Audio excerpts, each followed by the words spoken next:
అందరికీ నమస్కారం అండి. నేను సాకిర్ మాట్లాడుతున్నాను. కేఎఫ్ఐ న్యూస్ నుంచి. ఈరోజు ప్రత్యేకమైనటువంటి రోజు అదేంటంటే ఈరోజు బీసీ నాయకులు అదేవిధంగా బహుజన నాయకులు అంతా ఇక్కడ ప్రెస్ క్లబ్ నందు కలవడం జరిగింది. ఎందుకు కలిసారు, కలిసవలసిన అవసరం ఏంటి, ఆవశ్యకత ఎందుకు వచ్చింది, సో రాష్ట్రంలో ఏం జరుగుతుంది బహుజనుల పట్ల అనేటువంటి అనేక కార్యక్రమాల గురించి ఈరోజు శ్రీరాములు గారు ఒక మహత్తరమైనటువంటి కార్యక్రమాన్ని ఇక్కడ నిర్వహించడం జరిగింది. ఆ కార్యక్రమం ఏంటి, దాని ఉద్దేశం ఏంటి అనేటువంటి విషయాల్లో ఇప్పుడు శ్రీరాములు గారిని అడిగి తెలుసుకున్నారు. శ్రీరాములు గారు, ఈరోజు మీరు చేపట్టినటువంటి కార్యక్రమం ఏంటి, దాని యొక్క ఉద్దేశం ఏంటి? ఈరోజు అనంతపురం నగరంలో ప్రెస్ క్లబ్లో 6వ తారీఖు ఒక చైతన్య కార్యక్రమాన్ని ఏర్పాటు చేయడం జరిగినది. మరి ఈ కార్యక్రమానికి ఆంధ్రప్రదేశ్ బీసీ సమన్వయ కమిటీ రాష్ట్ర చైర్మన్ గారు అంగడాల పూర్ణచంద్ర సార్ గారు రావడం జరిగింది. మరి అదేవిధంగా జాతీయ నాయకురాలు మా దేవి అక్క గారు కూడా ఈ కార్యక్రమానికి ముఖ్య అతిథిగా రావడం జరిగింది. మరి దీని ముఖ్య ఉద్దేశం ఏమంటే ఆంధ్రప్రదేశ్లో సమగ్ర కులగణ జరిగే తీరాలి. సమగ్ర కులగణ జరిగేంత వరకు ఈ కూటమి ప్రభుత్వాన్ని చెమటలు పట్టించే విధంగా ఈ రాష్ట్ర వ్యాప్తంగా ఉద్యమాలు చేయడానికి సారు నాయకత్వంలో ముందుకెళ్తున్నాము. మరి అదేవిధంగా దీనికి దాదాపు ఇప్పటికీ 46 సంఘాల నుంచి 50 సంఘాలు మద్దతు కూడా ప్రకటించడం జరిగినది. త్వరలో సిపిఐ సిపిఎం వాళ్ళు కూడా దీనికి మద్దతు ప్రకటిస్తున్నారు. మరి అదేవిధంగా కాంగ్రెస్ పార్టీ కూడా మద్దతు ప్రకటిస్తుంది. మరి రేపు పొద్దున ఒక్క నిమిషం అండి మీరు కాంగ్రెస్ పార్టీ దీనికి మద్దతు తెలుపుతుందని చెప్తున్నారు. ఆల్రెడీ రాహుల్ గాంధీ గారు కూడా చెప్పడం జరిగింది. రాహుల్ గాంధీ గారు పార్లమెంట్ డిమాండ్ కూడా బీజేపీ పార్టీని డిమాండ్ చేస్తున్నాడు. ఖచ్చితంగా కులగణన జరగాలి, ఎందుకంటే కులగణన జరిగితే ఎవరెంత అనేది తెలుస్తుంది, ఖచ్చితంగా ఎవరైనా వాటా వాళ్ళకి దక్కుతుంది అంటున్నారు. అలాంటప్పుడు అదే రాహుల్ గాంధీ అనేటువంటి వ్యక్తి దీన్ని ఉద్యమంలో కూడా ఎందుకు తీసుకెళ్ళలేకపోతున్నాడు? ఇప్పుడు అక్కడ పైన నాయకత్వం అయితే 90% ఉన్న జనాభాకి నష్టం జరుగుతుంది, ఖచ్చితంగా జరగాలని చెప్పి రాహుల్ గాంధీ గంటోపదంగా ఎన్నో సభలు సమావేశాల్లో చెప్తున్నాడు. మరి ఆంధ్రప్రదేశ్లో కాంగ్రెస్ పార్టీ ఏం చేస్తుంది? ఇంతవరకు కాంగ్రెస్ పార్టీ నాయకత్వము ఎవరున్నారంటే అగ్రకుల నాయకత్వం ఉంది కాబట్టి ధైర్యంగా ముందుకు రాలేకపోతున్నారు. కాబట్టి తప్పనిసరిగా మేము కాంగ్రెస్ పార్టీ రావాలని చెప్పి మేము డిమాండ్ చేస్తున్నాము.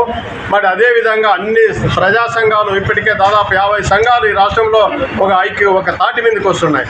కాబట్టి మేము కులగణ జరిగేదాకా మా పోరాటం ఉంటుంది. మరి కులగణ జరగకపోతే మాత్రము కూటమి ప్రభుత్వానికి పూర్తిగా నష్టం జరుగుతుందని చెప్పి మేము ఈ వేదిక ద్వారా తెలియజేస్తున్నాము. ఉద్యమాన్ని ఎంత రూపంలో తీసుకెళ్తాం, తీవ్ర రూపంతో తీసుకెళ్లి దాన్ని కావాలంటే ఒక ప్రపంచంలో తీసుకెళ్తామని చెప్తున్నారు. అదేవిధంగా ఇక్కడ పూర్ణచంద్రరావు గారు అంటే ఏదైతే ఈ యొక్క కార్యక్రమం జరిగిన దానికి ముఖ్య అతిథిగా రావడం జరిగింది, విశిష్ట అతిథిగా రావడం జరిగింది. సార్ మీరు కులగణన వల్ల ఎవరికి ప్రయోజనం ఉంది, దీని ఉద్దేశం ఏంటి, ఇది చేయడం వల్ల ఎవరికి మంచి జరుగుతుంది, ఏ విధాలుగా మంచి జరగడానికి అవకాశం ఉంది? కులగణన చేయటం మూలంగా ఈ భారతదేశంలో మనది కులాల రాజ్యం నడుస్తూ ఉంది కాబట్టి ప్రతి కులానికి కూడా న్యాయం జరుగుతుంది. కులగణన అన్ని కులాలకి ఏ సామాజిక వర్గమైనా సరే వాళ్ళ యొక్క శక్తి, వాళ్ళ జనాభా ఎంత ఉందో తెలిసిన తర్వాతనే సంక్షేమ పథకాలు చేయడానికి అవకాశం ఉంది. అంటే ఇక్కడ ఒకటి మీరు కేవలం సంక్షేమ పథకాలు మాత్రమే కావాలా, రాజ్యాధికారులు వద్దా? సమస్త రంగాలలో కూడా మా వాటా మాకు కావాలనే ఉద్దేశంతో మేము ఈ కార్యాచరణ తీసుకున్నాం. మేమెంతో మాకంతా ప్రతి విషయంలో కూడా ఆర్థికంగా కానీ, ఇండస్ట్రీస్లో కానీ, మహిళల్లో కానీ, ప్రతి రంగంలో కూడా, ప్రతి రాజకీయ రంగాలు కానీ, ఎడ్యుకేషన్ కానివ్వండి, ఉద్యోగాలు కానివ్వండి, ప్రతి రంగంలో కూడా మా వాటా ఎంతో మాకు ఇవ్వండి. మీరు దోపిడీ చేస్తా ఉన్నారు, మమ్మల్ని అందరినీ కూడా మభ్య పెడతా ఉన్నారు. రిజర్వేషన్లు బీసీలకు ముఖ్యంగా ఈ భారతదేశంలో రిజర్వేషన్లు సరైన అమలు లేదు. కొన్ని రంగాల్లో రిజర్వేషన్లు ఇస్తాను, 27% ఇస్తానని చెప్తున్నటువంటి కొన్ని ప్రభుత్వాలు, అట్లనే కొన్ని రాష్ట్ర ప్రభుత్వాలు అయితే 34% ఇస్తారు. అసలు ఏ శాతం ఇవ్వడానికైనా సరే మేమెంతో తెలియకుండా, మా జనాభా లెక్క లేకుండా మీరు ఏ విధంగా ఏ శాతం ఇస్తా ఉన్నారు? మేము 55% మంది ఈ రాష్ట్రంలో, ఈ దేశంలో బీసీలు ఉన్నామని చెప్తా ఉన్నాం. మా శాతం ప్రకారం, మా వాటా ప్రకారం మాకు ఇవ్వండి. అంతేగాని 27%, 26% అంటారేంటి? అట్లనే జ్యుడిషియరీలో, ముఖ్యంగా న్యాయ వ్యవస్థలో ఏ జడ్జిలకు కానీ ఎవరికి కూడా రిజర్వేషనే లేదు. అట్లానే చట్టసభల్లో ఎక్కడా కూడా బీసీలకు రిజర్వేషన్ లేదు. ఇంత దారుణమైన అన్యాయం. అట్లానే విద్యా ఉద్యోగాలలో కూడా మీరు ఇచ్చే పర్సంటేజ్ ఏంటి, ఏ విధంగా దాన్ని అమలు పరుస్తూ ఉన్నారు? ఒక నిమిషం సార్, మీరు విద్యా ఉద్యోగము రాజకీయం అని చెప్తున్నారు. ఇప్పుడు మీరు ఎవరు ఇటువంటి రిజర్వేషన్లు అనుభవించగలరా పూర్తి స్థాయిలో? మేము ముఖ్యంగా బీసీలకి ఇంతవరకు రిజర్వేషన్స్ సరిగ్గా లేవు. ఈ దేశంలో ఉన్నటువంటి బీసీలకే కాదు, ఓసీలకే కాదు, అన్ని కులాలకి రిజర్వేషన్లు ఇస్తున్నాము అని చెప్పారు.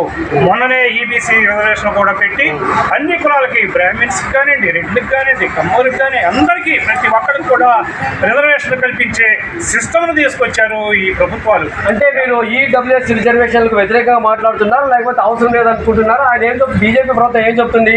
ఈడబ్ల్యూఎస్ రిజర్వేషన్లు అంటే వీకర్ సెక్షన్ చాలా ఉంది, డబ్బున్న వాళ్ళు చాలా మంది అగ్రవర్ణాల్లో ఉన్నారు, వాళ్ళకి ఇస్తామంటున్నారు. దీనివల్ల ఇబ్బంది పడేది ఎవరు?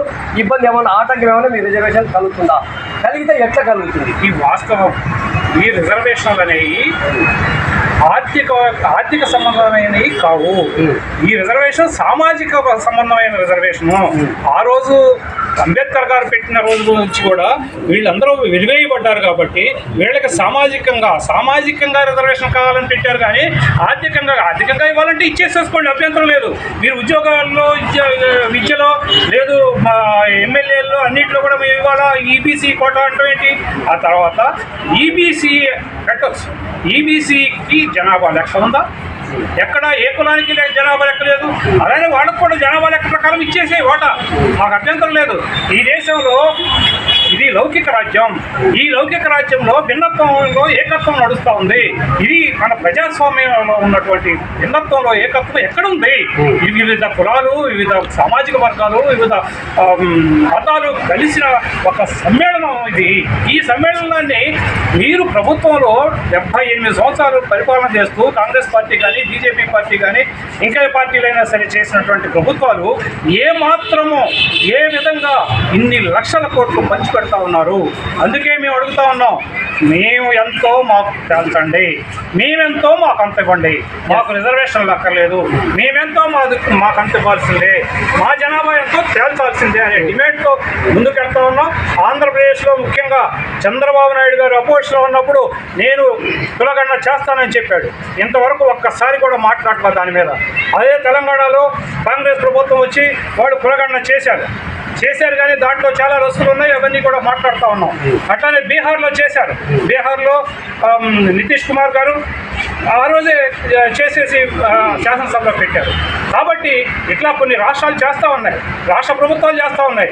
నువ్వు ఎందుకు చేయటం లేదు? ఈ రాష్ట్రంలో ఎందుకు మాట్లాడటం లేదు అంటా ఉన్నాం. ప్రతి కులాన్ని లెక్కగట్టు, మాకు కులగణన చెయ్యి. రేపు సమగ్ర జనాభా లెక్కలో కులగణన చెయ్యవలసిందే. ఇది సో ఏదైతే పూర్ణచంద్ర గారు చెప్తున్నారో, ఖచ్చితంగా మేమెంతో మాకంత వాటా కావాలి, రాష్ట్రంలో మేము ఎంతోమంది ఉన్నాము, సో రిజర్వేషన్లో ఆ ప్రతిఫలాన్ని పూర్తి స్థాయి మాకు దక్కట్లేదు. ఖచ్చితంగా రాష్ట్ర ప్రభుత్వం, కూటమి ప్రభుత్వం ఏదైతే ఉందో ఆ కూటమి ప్రభుత్వం ఖచ్చితంగా సో కులగణన చేసి మా వాటా మాకు ఇవ్వాలి, అందాక మా పోరాటం ఆగదు అనే విధంగా మాట్లాడుతున్నారు. ధన్యవాదాలు. సో అదేవిధంగా ఇప్పుడు ఇక్కడ శాంతి దేవి మేడం గారు ఉన్నారు. సో దేవి మేడం గారు, సో డాక్టర్ బాబాసాహెబ్ అంబేద్కర్ గారు ఒక మాట చెప్పారు, ఏ కులం ఏ మతం అయితే రాజకీయాలలో అంటే చట్టసభలో ప్రాతినిధ్యం వహించదో అది అణగారిపోతుంది, అణిచివేత గురవుతున్నారు. అది నిజమే అనిపిస్తుందా మీకు? ఇప్పుడు ఏ విధంగా? ఇప్పుడు బీసీ సమన్వయ కమిటీ ద్వారా బీసీ ఎంతమంది ఉన్నారో ఎంత వాటా తేల్చమని అడుగుతా ఉన్నాం ఆ వేదిక ద్వారా. ఆ వాటాలో మా స్త్రీలకు ఎంత వాటా ఉంది, ఎలాంటి న్యాయం జరుగుతుంది? అంటే కులగణనలో మళ్ళీ స్త్రీకి వాటా సపరేట్ కావాలని మీ డిమాండ్ ఉంది. వెరీ గుడ్, చెప్పండి. 33% రిజర్వేషన్ అని చెప్పి ఆ రిజర్వేషన్ ఎక్కడ ఉందో కూడా తెలియదు, పేపర్కే అంకితమైంది. ఇప్పుడు మేము మా బీసీ మహిళలతో ఒక మహిళా వింగ్ ఏర్పాటు చేయబోతున్నాం విజయవాడలో. మీరు అంటే ఎవరు? బీసీ అది పేరేంటి? సంస్థ పేరు? బీసీ సమన్వయ కమిటీ ద్వారా మహిళలు ముఖ్య పాత్ర వహించి బీసీ మహిళా వింగ్ ఏర్పాటు చేసి రాబోయే రిజర్వేషన్లో, మహిళా రిజర్వేషన్లో ఖచ్చితంగా మేము మా గొంతు చాటి మేము ముందుకు వెళ్ళాలని మేము ఆశిస్తా ఉన్నాం. మహిళా రిజర్వేషన్లుగా ఈ యొక్క బిల్లు కొన్ని దశాబ్దాలుగా పెండింగ్ ఉంది పార్లమెంట్లో. సో దాన్ని ఎవరు మాట్లాడట్లేదు. ఏ పార్టీ, రాజకీయ పార్టీ వచ్చినా మిమ్మల్ని మహిళలు వాడుకుంటుంది తప్ప, అంటే వాడుకోవడం అంటే ఓట్లు వేయించుకుంటుంది. సో మగవారితో సమానంగా మీరున్నారు, కానీ శాతం మీది ఈక్వాలిటీ ఉన్నా కానీ మిమ్మల్ని పక్కన పెడుతున్నారు. దీని గురించి మీరు ఈ ఉద్యమం ఎప్పటి నుంచి తీసుకెళ్తున్నారు, ఎలా తీసుకెళ్తారు? సో మన రాష్ట్రం వరకే పరిమితమా లేకపోతే ఇతర రాష్ట్రాలు తీసుకెళ్తారు? తెలుగు రాష్ట్రాల్లో తెలంగాణ రాష్ట్రం పక్కన పెడితే ఆంధ్రప్రదేశ్ రాష్ట్రంలో 26 జిల్లాలకు సంబంధించి బీసీ సమన్వయ కమిటీ ద్వారా మహిళల రిజర్వేషన్ మీద పోరాటం చేయాల్సిన అవసరం ఉందని మేము వక్కానిస్తా ఉన్నాం. బీసీలనే కాకుండా ఎస్సీ ఎస్టీలు అనేక ప్రజా సంఘాలు కలుపుకొని మేము ముందుకు వెళ్తా ఉన్నాం, కలుస్తూ ఉన్నాం. ఖచ్చితంగా ఈ పోరాటంలో మేము విజయం సాధిస్తాము.